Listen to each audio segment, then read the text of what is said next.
Apply WD to your car's engine and this happens. Mechanics do this and never tell you. In this video, I'm going to show you some tips for your car using WD-40. So pay close attention because the last tip can save your car's engine. The first tip is to apply it to the plastic parts of the car. WD has the power to restore these areas, bringing back the shine and keeping them moisturized. And most importantly, it creates a protective layer against drying out. Second tip.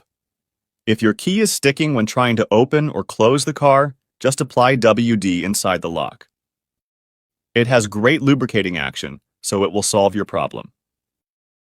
It also works for the ignition and the fuel filler cap. If the doors are making noise and that annoying creaking when opening and closing, applying WD to the hinges is a great solution. As soon as you apply it to the hinges, you'll notice a significant improvement. In many cases, the noise and creaking disappear. Another solution with WD is for windows that don't open or are moving up and down slowly.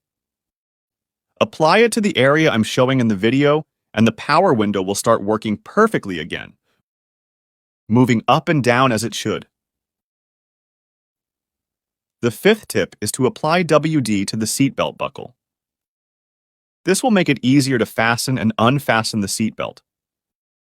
Also, apply it to the car's wheel bolts, and you'll never struggle to remove the wheel when you have a flat tire again. And the last tip is to apply it to the car battery terminals.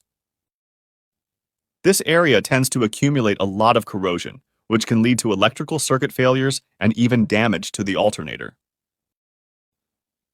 So lubricate this area frequently with WD and always do it with the car cold and turned off.